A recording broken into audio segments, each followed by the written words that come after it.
Semua orang. Semua lini masyarakat, pemerintah itu harus ikut sama-sama nih. Betul. Itu hal yang janggal loh kita temukan radikalisme ini. Kita nggak mau itu terus berkembang dan lahir lagi. Itu tadi ketika kita menemukan sesuatu hal yang aneh, suatu hal yang janggal bisa dilaporkan ke pihak yang berwajib.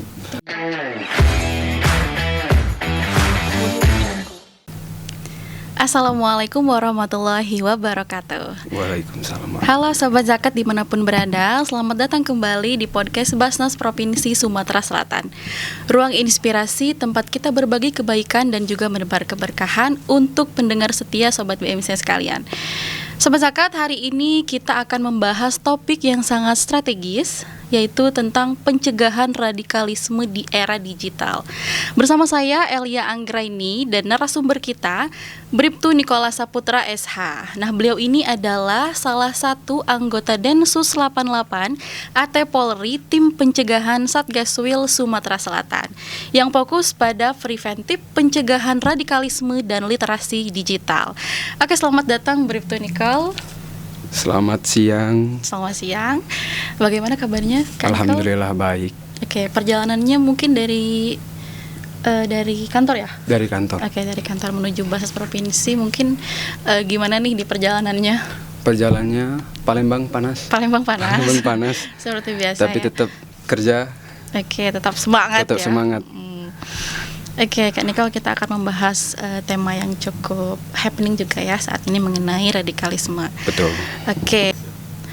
Oke, untuk segmen yang pertama ini Kak, mengenai urgensi pencegahan radikalisme digital.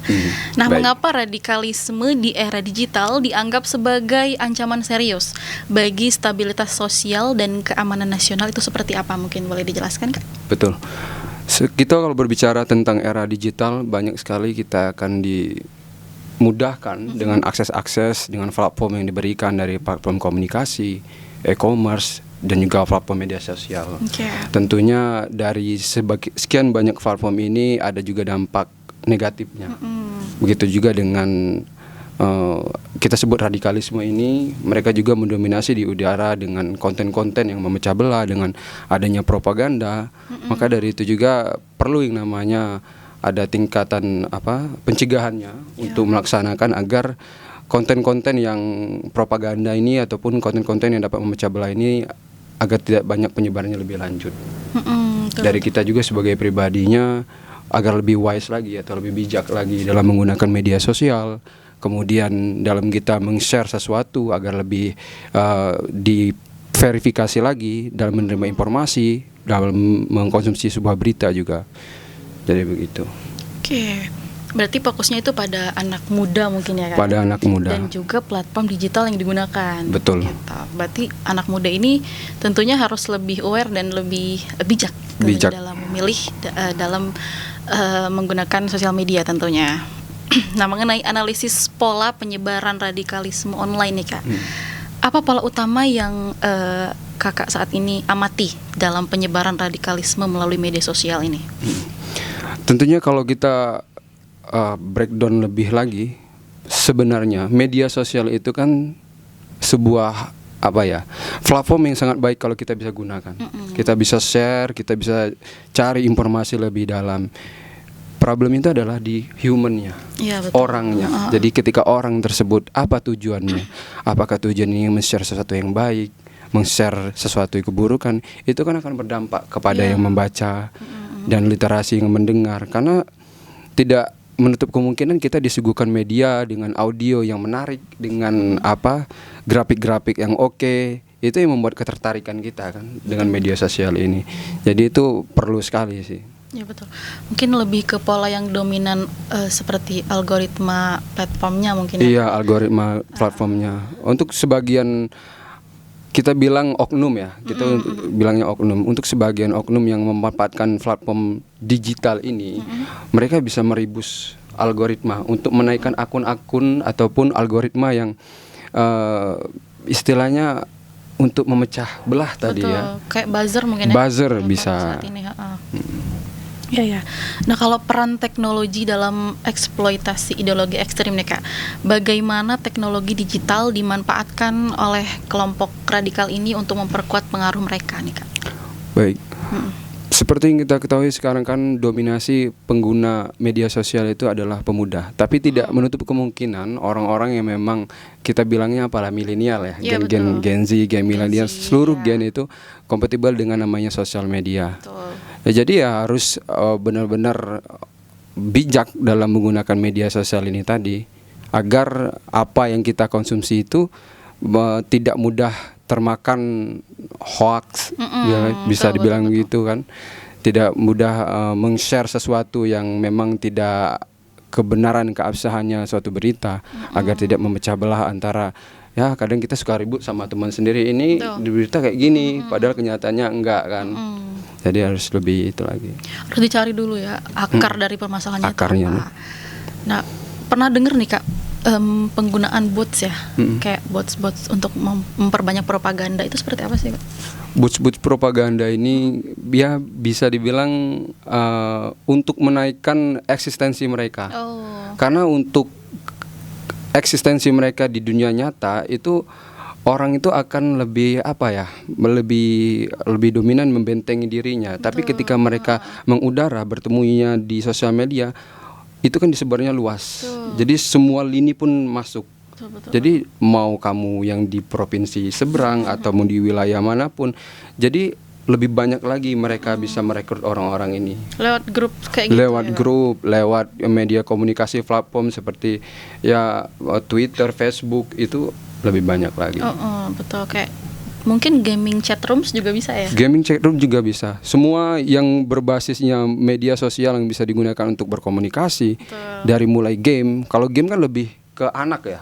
Biasanya kan dominasinya ke anak. Itu juga memang harus kita sebagai orang tua ataupun kita sebagai kakak, adik, itu harus lebih aware lagi dengan apa penggunaan sosial media, harus lebih, ini harus diperhatikan betul-betul nih. Apakah sekarang seperti Discord lah, Discord di game-game itu banyak kalimat-kalimat yang tidak pantas ataupun diskusi-diskusi yang melabeli mereka main game, padahal ada diskusi yang terselubung, ada edukasi pemahaman yang mereka masukkan di sana. Yang nggak sedikit juga Kak yang menyerang generasi muda tentunya, yang mudah dan tentunya banyak pemanfaatnya di gaming juga ya Kak ya. Karena anak-anak seusia gitu lebih enak Mbak. Iya, lebih mudah terpengaruhnya. Dicuci kan otaknya.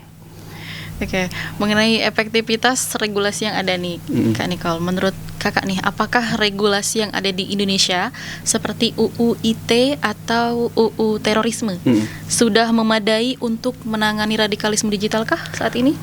Sudah sangat efektif. Tentunya dengan adanya Undang-Undang ITE dan Undang-Undang terorisme juga tidak lepas yang namanya peran kita sebagai penegak hukum, peran kita sebagai warga negara yang baik. Jika ada yang salah kita ingatkan tanpa mendiskreditkan orang tersebut.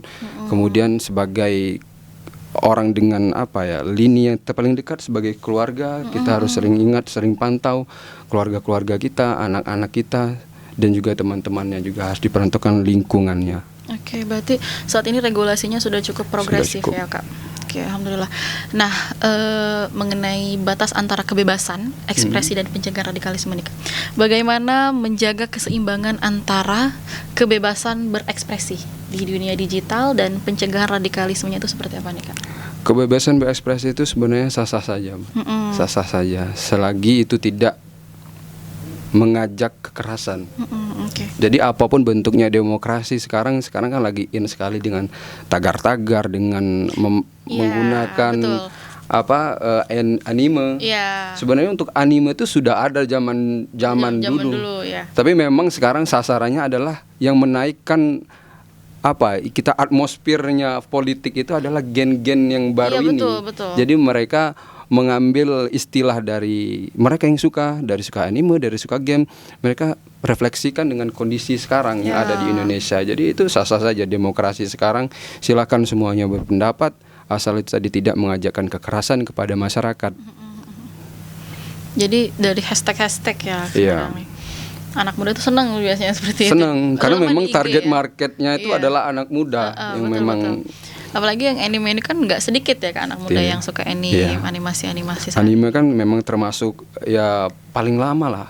Untuk Betul. anime seperti sekarang bendera-bendera One Piece kan itu Iya. sudah lama sekali. sudah menjadi tren malah Sudah sekarang. menjadi tren sekarang. Di Agustusan aja banyak kok yang Mm-mm. mengibarkan bendera Iya. ini One Piece ya. Oke. Jadi sekarang ini kebebasan berekspresi itu adalah hak konstitusional ya Kak. Betul. Tapi harus disertai dengan tanggung jawab. Tanggung jawab, betul. Dilarang. Yang dilarang bukan perbedaan pendapatnya gitu, melainkan ajakan kekerasan Ajakan atau kebencian kekerasan. yang melanggar hukum. Nah itu. Mengenai ideologi ekstrim ke kalangan muda Kak, mengapa kelompok radikal ini tampaknya begitu mudah memengaruhi kalangan muda nih Kak? Good question. Mm. Jadi ada istilah itu lagi mencari jati diri. Oke. Betul. Betul. Mbak ya, lagi mencari diri sebenarnya siapa sih saya ini? Ya. Aku nih siapa? Bahasa Palembang itu Iya, kan. benar. Jadi dari sana anak muda ini banyak mencari jati dirinya juga melalui era digital. Pengennya apa, hobinya apa. Di sana mulai nih gonjang-ganjing mental mereka. Oh, saya ternyata lebih ikut ini lebih enak ya. Saya kalau ikut komunitas ini lebih enak. Nah, ini juga perlu diwaspadai, ada istilah mob mentality atau mentalnya ikut-ikutan. Oh iya ada. Ya, memang. jadi ya karena tidak menemukan saya ini nyamannya di mana, jadi ikutlah teman. Tuh. Tadi kan teman ini belum tentu baik juga kan. Tapi itu tadi perannya kita selagi dalam pemuda ini lebih banyak harus sharing dulu sebelum kita lebih dalam mempelajari sesuatu. Jadi kita verifikasi, double cross check apa yang mau kita lakukan. Betul. Karena anak muda ini seringkali emosinya masih labil ya. Betul. Jadi masih sering maunya apa sih gitu kan. Dan mungkin si oknum-oknum ini tuh pintar untuk mengelola emosi anak muda ini gitu. Makanya lebih merasa terangkul. Tadi Iya. padahal itu belum tentu baik atau jahatnya gitu. Dan literasi digitalnya harus lebih ditingkatkan. Betul itu. Yang lebih utama sih itu kayaknya. Nah, mengenai kritik Kak terhadap platform media sosial, sejauh mana tanggung jawab platform media sosial dalam membatasi konten ekstremis? Oke, tanggung jawab platformnya nih. Ya, Sebenarnya tanggung jawabnya ke orangnya sih. Iya. Kalau platformnya itu dia hanya wadah, ketika dia digunakan dengan baik, dia akan menjadikan buah yang baik. Betul, Ketika ditanam dengan yang jahat, buahnya pun akan jahat. Jadi kembali lagi ke humannya, usernya, penggunanya. Iya, Jadi ya, kita harus lebih wise lagi sebagai pengguna sosial media. Apa yang mau kita sampaikan ke masyarakat, apa yang mau kita unggah, jangan sampai pertama mengganggu ataupun adanya delik-delik yang tidak mengajarkan tidak baik, adanya kekerasan, adanya ajakan propaganda, itu tidak bisa dibenarkan. betul. Gitu. Jadi lebih dibutuhkan kolaborasi dengan pemerintah dan LSM mungkin ya Kak, Betul. untuk memperketat modernisasi kontennya. Jadi platformnya nggak salah ya. Nggak salah. Malah platform memiliki tanggung jawab etis dan hukum. Malah. Betul. Lebih kembali lagi ke humannya ya. Iya, humannya. Penggunanya gitu. Efektivitas pelaporan publik. Apakah mekanisme pelaporan publik saat ini efektif Kak untuk mengurangi penyebaran radikalisme? Sangat efektif. Oke. Sangat efektif. Apalagi kita di era digital ini sudah dimudahkan, laporan itu mungkin nggak bisa atau nggak mesti ke kantor. Betul. Jadi bisa call center, bisa melalui media sosial juga. Jadi perlunya juga transparansi dari pemerintah, transparansi juga dari masyarakat ke publik, dan kepercayaannya juga kepada pihak-pihak keamanan agar bisa melaporkan atau mendeteksi dini apapun ada temuan nih kira-kira. Wah, ini kayaknya mengarahnya ke sana, ada arahnya ke kriminal. Itu bisa dilaporkan mungkin dari Pak RT, dari Babin Kaptimnas atau Babinsa juga itu bisa dilaporkan. Kalau memang sudah ada edukasinya ketika Polri menyampaikan bahwa bisa dilaporkan ke call center ini, ke media sosial ini, silakan dilaporkan. Sangat terbuka sekali masyarakat ketika menemukan hal-hal yang dia anggap janggal, itu bisa dilaporkan ke pihak berwajib. Oke. Berarti cukup efektif ya Kak di sini jika dimanfaatkan dengan benar. Namun masih banyak mungkin ya masyarakat yang tidak tahu caranya melapor. Iya. Ya, kembali lagi ke edukasi dan literasi kepada masyarakatnya, kepada publik tentang mekanismenya pelaporan itu perlu ditingkatkan. Betul. Gitu. Nah, Sobat Cakat, sekarang kita ke peran keluarga. Peran keluarga dalam pencegahannya itu seperti apa nih Kak? Dalam konteks di Indonesia, bagaimana keluarga dapat memainkan peran proaktif Kak? Peran keluarga ini penting, penting sekali. Pada dasarnya keluarga ini adalah orang terdekat. Iya betul. Orang yang paling Tahu gitu. paling tahu kondisinya bagaimana. Kita bicara soal hukum sedikit Mbak ya. Betul. Jadi untuk anak-anak yang berusia 12 sampai 18 tahun itu kan tanggung jawabnya masih di orang tua. Betul. Ketika dia tersandung kasus hukum, maka upaya yang dilakukan adalah upaya diversi atau kembali lagi dengan orang tuanya.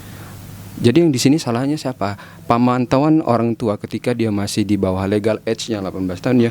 Memang harus betul dari orang tua harus berperan aktif, proaktif seperti yang Mbak Elia katakan, harus berperan aktif sekali. Apa yang dia akses, apa yang dia konsumsi, apalagi untuk anak-anak di usia itu, dia tahunya belajar di sekolah. Kita mungkin tidak 24 jam sebagai orang tua bisa mengawasinya, tapi kita sisipkan waktu untuk melihat sehari ini dia ngapain aja sih anak ini, gitu kan.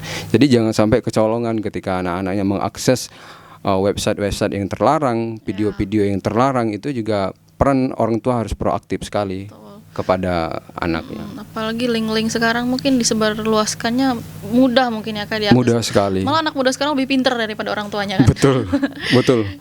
Jadi itulah peran keluarga itu merupakan filter utama ya Filter Kak. utama. Apalagi media komunikasi sekarang sudah banyak kan, Telegram, WhatsApp, dari game juga bisa, dari media sosial itu banyak sekali yang memang sudah tidak terbendung. Namanya kemajuan teknologi itu kita tidak bisa membatasi, semuanya pasti akan maju terus. Iya. Jadi tinggal peran orang tua di sini, terutama menanamkan nilai-nilai toleransi sejak dini mungkin ya Kak. Betul. Adalah kunci dari pencegahannya. Nah, kita beralih ke tantangan literasi digital di pedesaan ya Kak. Bagaimana tantangan literasi digital di daerah pedesaan yang aktif informasinya itu terbatas? Informasinya terbatas. Iya, itu seperti apa nih Kak? Ada faktor dari status sosial juga mungkin. Ya, informasi tidak semua orang bisa mendapatkan dari gadget. Tentunya dari kita kepolisian juga menggandeng mitra kita dari pemerintahan, dari yang terkait, kita lakukan istilahnya wawasan kebangsaan. Betul. Agar mereka dapat ilmunya itu mungkin mereka tidak dapatkan di sosial media. Kita berikan dialog-dialog agar mereka terbuka lagi dan open lagi. Oh ternyata begini, penanganannya seperti ini dan bisa dilaporkan seperti ini, begitu. Karena pasti agak PR mungkin ya, karena anak muda di kota dengan di pedesaan mungkin akan berbeda ya. Iya, itu tadi status sosialnya berbeda. Mereka informasi ya bisa dibilang keterlambatan informasi yang mereka dapatkan. Makanya dari itu juga Polri juga tidak bisa bekerja sendiri. Kita melibatkan orang-orang terkait juga, pemerintah terkait juga untuk bisa sampai nih informasinya kepada masyarakat itu seperti ini. Karena kalau kita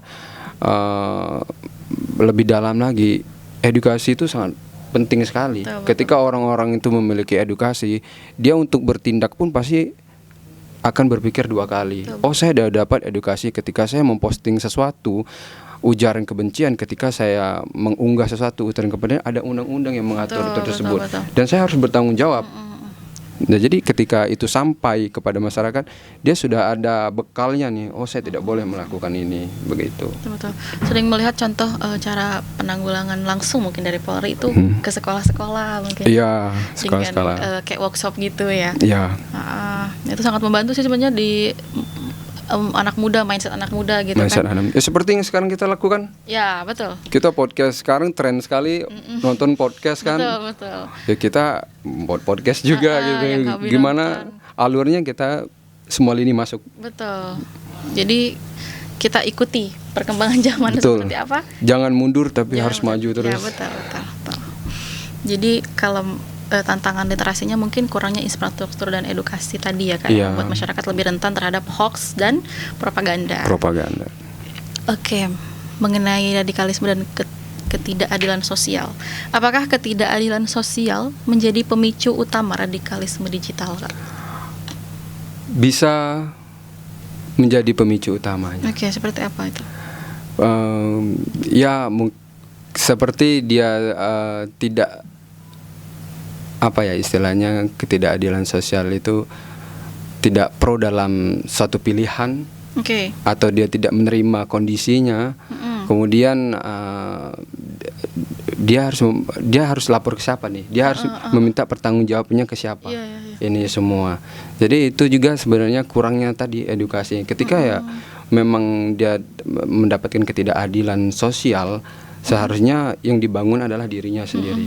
Bagaimana dia bisa bermanfaat bagi sekelilingnya, bagaimana dia bisa membangun kepercayaan itu agar orang-orang juga di sekelilingnya dapat percaya ternyata orang ini bisa diberdayakan, orang ini bisa berpartisipasi dalam sebuah kegiatan itu.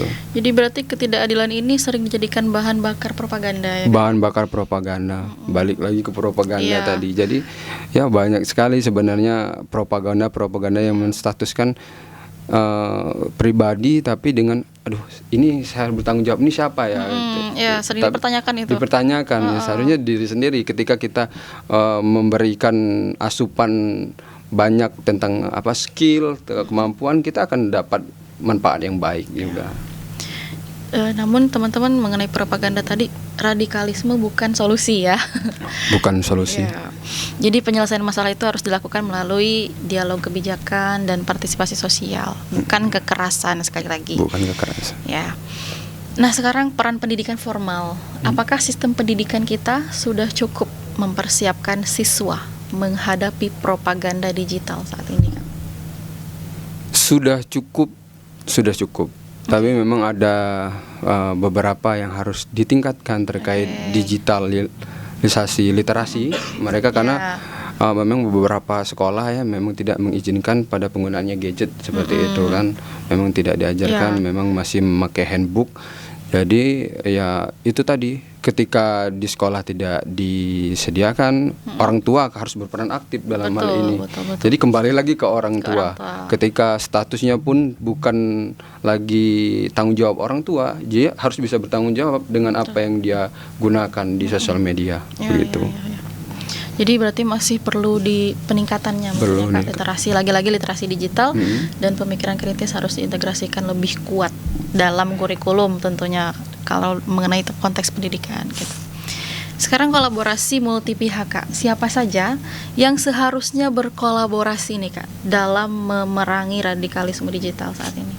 Semua orang, semua lini masyarakat, pemerintah itu harus ikut sama-sama nih. Betul. Itu hal yang janggal loh kita temukan, radikalisme ini. Kita nggak mau itu terus berkembang dan lahir lagi.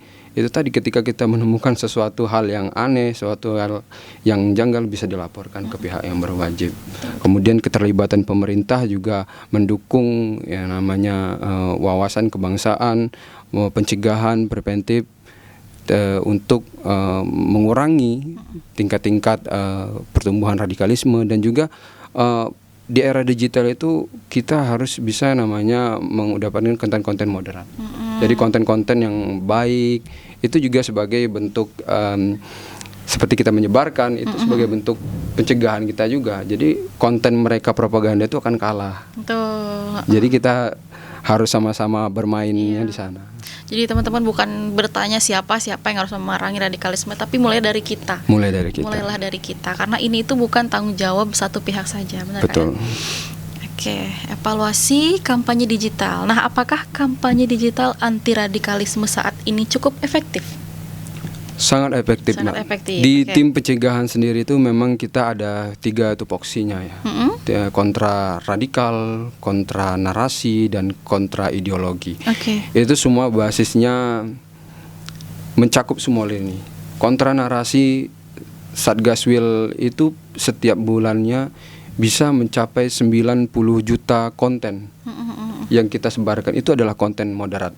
Jadi 90 juta itu dari 34 Satgaswil. Jadi dari Sabang sampai Merauke pun itu rutin, Mbak, setiap bulan. Dan juga ada dari Cegah Pusat juga yang melaksanakan kolaborasi dengan Komdigi. Itu juga memang sangat efektif lah, sangat efektif untuk di era sekarang penyebarannya, dan juga jangkauannya sangat luas kalau media sosial ini. Jadi memang kita upayakan kita gencarkan juga agar bisa sampai dengan masyarakat tadi yang kerjaannya banyak gawe, banyak main HP tadi kan. Jadi dapat juga ternyata. Mungkin dia udah dapat di obrolan ataupun di media-media massa, tapi dapatnya di internet. Ya. Jadi harus digencarkan mungkin itu ya Kak. Iya. Oke. Mengenai dampak algoritma pada polarisasi sosial. Seberapa besar nih Kak pengaruh algoritma media sosial terhadap polarisasi masyarakatnya? Sangat besar, Mbak. Sangat besar. Itulah tadi kenapa pemerintah sangat dibutuhkan dalam hal ini perannya ya, Kak? Perannya. Jadi untuk algoritma, untuk konten-konten yang sifatnya propaganda juga bisa kita redam. Kemudian sebagai masyarakat yang baik juga kita jangan mudah ke-trigger atau kepancing. Betul. Sekarang kita buka komen, ada berita sedikit dibuat status, kemudian orang ikut-ikutan, ternyata beberapa jam atau beberapa hari dari itu ternyata hoax. Jadi kita udah kemakan hoax. Jadi benar-benar dalam hal ini harus lebih verifikasi lagi, cross check, double check, triple check. Ini apakah benar ya? Apakah benar, karena itu tadi akan menyebabkan banyak dampak ketika kita memposting sesuatu, ketika kita menyebarkan satu di media sosial. Berarti dampaknya ini sudah sangat besar ya Kak? Besar. Oke, radikalisme dan dunia game online. Game online. Nah, apakah ruang obrolan dalam game online ini menjadi sarana perekrutan? Fokus utamanya adalah bagaimana bisa ambil kepercayaannya dulu. Oke. Jadi ketika oknum ini dan user ini sudah nyaman ngobrolnya, sudah dapat feel-nya, dari sana akan ada nih pembicaraan yang mereka selipkan. Oh, menembak itu ya, bagus loh, gini banyak dari sana. Jadi memang alurnya sangat sangat lembut masuknya. Betul. Tapi mendalam ternyata mereka diajarkan kekerasan, diajarkan untuk saling adu domba, propaganda dan sebagainya, karena sangat mudah dari hal-hal seperti itu. Itu kan hal yang kita suka ya, game itu. Betul. Ketika kita menemukan bahasa orang sekarang circle. Nah, ketika kita menemukan circle-nya, kata circle aku cak ini. Jadi mereka satu warna. Jadi mereka ini satu kubu. Ini dia lebih malah lebih percaya circle-nya daripada orang-orang yang ada di dunia nyata kan. Jadi itu memang salah satu strategi yang perlu kita waspadai, dan kita harus bentengi juga, dan perlu kita batasi juga. Dimana kita harus bisa berbuat baik, dimana harus kita bisa meminimalisir lagi hal-hal yang kriminal atau hal-hal yang sifatnya bisa memecah belah dan kekerasan bisa terlaksana. Iya, betul. Lagi-lagi mengenai edukasi ya Kak ya. Edukasi dan pengawasan itu harus lebih ditingkatkan, lebih dilakukan oleh terutama keluarga lagi. Nah, kita beralih ke pemanfaatan AI nih Kak. AI untuk pencegahan nih. Seberapa realistis penggunaan AI saat ini dalam mendeteksi konten radikal? Yang namanya teknologi tentunya punya kekurangan. Yang namanya sebuah kemajuan teknologi, tentunya kita harus lebih banyak lagi memberikan edukasi untuk diri kita sendiri. Seperti halnya sekarang AI. AI ini tidak semua orang memiliki kapasitasnya dalam melihat video ataupun foto ini asli atau enggak. Betul. Tapi untuk orang-orang mungkin ya yang sudah berkutik di coding ataupun mereka di dunia grafis, mereka kan bisa membedakan. Ada kerutan di mata yang bergerak cuma yang di sini saja. Ini nggak real nih. Ini dari foto dibuat video. Nah itu hal-hal yang seperti itu kan komposisi manusia nggak semuanya tahu ya. Nggak semuanya tahu. Nah ketika kita menemukan hal-hal yang janggal ini, coba kita tanya ke samping kiri, ke samping kanan, ini benar nggak ya kayak gini? Mungkin orang yang di samping kiri tadi memiliki kapasitas dalam melihat tadi grafiknya, ini. Mungkin dia punya edukasi itu. Betul. Tapi ketika kita melihat suatu validasi yang menggunakan teknologi itu tidak bisa dikatakan itu hoax, ini benar. Namanya teknologi pasti memiliki kekurangan. Jadi kembali lagi ke diri kita. Ketika kita memiliki sifatnya keterbukaan dengan orang-orang sekeliling kita, aware juga. Kita tanya nih, ini kebenarannya ini gimana? Karena pemanfaatan AI ini luar biasa sekali. Emang lagi ini ya, lagi boomingnya sekarang. Nah, tapi menurut saya sih kalau AI ini justru yang lebih sulitnya itu dari orang tua. Karena kalau anak muda pasti udah tahu ini AI kan. Nah, kadang ada AI itu yang menyuarakan tentang politik misalkan, tapi pakai wajah AI. Nah, biasanya orang tua itu lebih ke ini bener nih, katanya gini. Tapi untuk anak muda itu AI gitu itu kan. AI. Nah, mungkin jadi tantangannya kita jelasin ke orang tua ya. Jadi kebalik lagi eranya. Eranya. Ya itulah saling ya Kak antara generasi itu. Betul. Disesuaikan gitu. Nah, mengenai kritis transparansi pemerintah, Kak. Bagaimana memastikan pemerintah transparan dalam menangani isu radikalisme digital agar tidak disalahgunakan? Ikut dalam kolaborasi tentunya. Ikut dalam keikutan sertanya dalam pencegahan radikalisme ini. Tentunya di sini adalah pemerintah ataupun lembaga yang terkait. Kita tidak bisa bekerja sendiri. Betul. Seperti kita juga menggandeng beberapa lembaga juga ikut serta dalam untuk pencegahan. Kita gandeng juga, harus adanya transparansi juga. Kemudian keterbukaan dan open kepada program-program yang akan kita jalankan sehingga lebih luas lagi jangkauannya. Ketika itu bisa terlaksana, kita juga akan menekan tingkat radikalisme yang ada di Indonesia. Mungkin pelaporannya lebih transparansi kepada publik lagi, lebih ditingkatkan mungkin ya Kak. Mungkin kerjasama antara LSM mungkin ataupun audit independen bisa menjaga akuntabilitasnya mengenai pelaporan. Oke, kita beralih ke isu internasional nih Kak. Bagaimana dinamika internasional memengaruhi radikalisme digital di Indonesia saat ini? Isu internasional juga pasti mempengaruhi suatu negara ya. Suatu kondisi masyarakat yang dominan dalam mereka menggunakan sosial media, serapan informasi yang mereka dapatkan juga tentu memberikan banyak perspektif. Banyak perspektif, ada yang perspektifnya baik, ada yang tidak, ada yang menggorengnya itu sebagai propaganda. Kemudian ya itu tadi, ada juga yang istilah itu mob mentality, ikut-ikutan karena mereka ingin menyuarakan isu internasional tadi. Jadi dari sini juga harus lebih aware lagi ketika dia mau ikut dalam isu internasional, apakah isunya di dalam negeri sendiri apakah sudah beres atau tidak. Kemudian hal-hal itu juga artinya kita harus lebih peduli lagi dengan lingkungan kita, dengan sekeliling kita, apapun itu, sebelum kita melangkah lebih jauh. Betul. Dari isu global seperti konflik internasional itu sering dimanfaatkan sebagai propaganda. Provokasi memprovokasi emosi dari masyarakat lokal tentunya. Jadi ikut-ikutan ya. Iya, ikut-ikutan. Nah, mengenai peran pemuka agama Kak.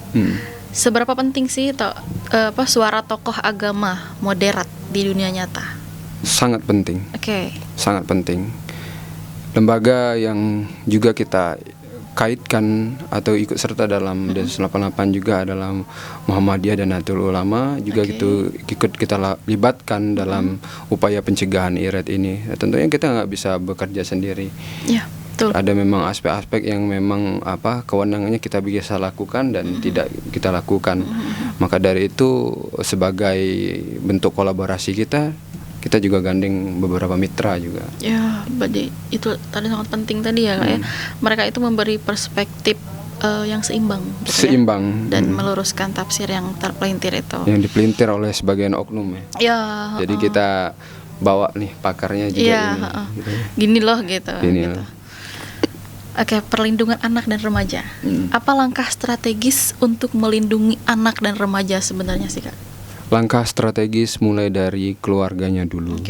Itu sangat penting. Ketika peran keluarga dilaksanakan dengan baik, insya Allah anak itu akan baik juga. Betul. Jadi ketika dia mendapatkan kepedulian, ketika dia mendapatkan sebuah perhatian yang cukup, apa yang dia gunakan, apa kebutuhan dia tahu nih. Dia tidak perlu mencari jati dirinya ke orang lain. Dia melihat sosok oh ini keluargaku, role modelku begitu kan. Betul. Jadi memang untuk usia-usia rentan itu ketika mereka masih bisa diarahkan ya diarahkan. Iya. Tapi ketika dia sudah di atas legal age, ketika dia salah dan dia juga harus siap dengan konsekuensi apa yang dia lakukan, ada tindakan hukum yang akan dia terima. Betul, begitu. betul.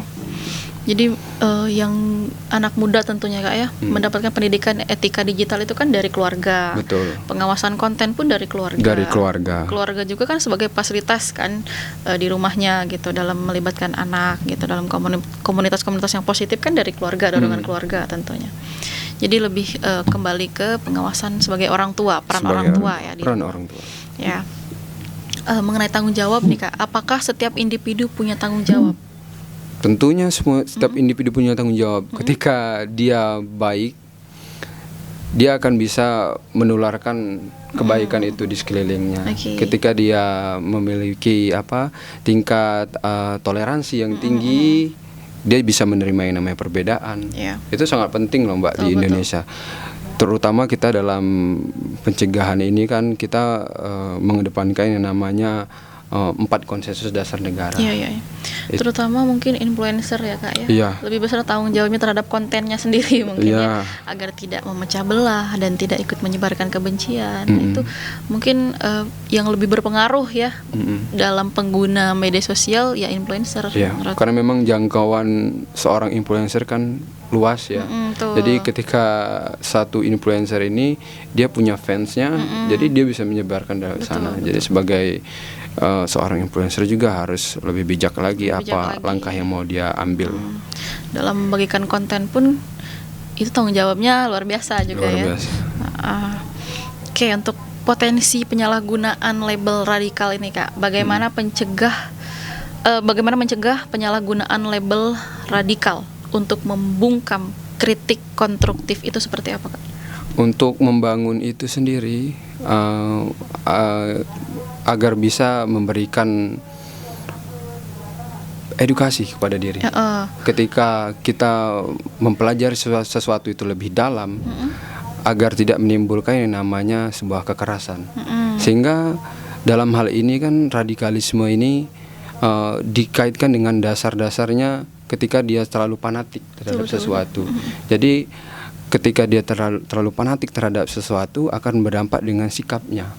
Jadi itu yang memang harus kita kaji lebih dalam lagi agar sifat-sifat seperti radikal ini tidak mendarah daging. Yang perlunya edukasi, perlunya wawasan dan literasi digital kita terhadap apa yang mau kita lakukan, apa yang mau kita telaah lagi lebih dalam terkait informasi yang kita dapat. Mungkin salah satunya itu untuk mencegah penyalahgunaan ini tadi dengan transparan mungkin ya. Dengan transparansi.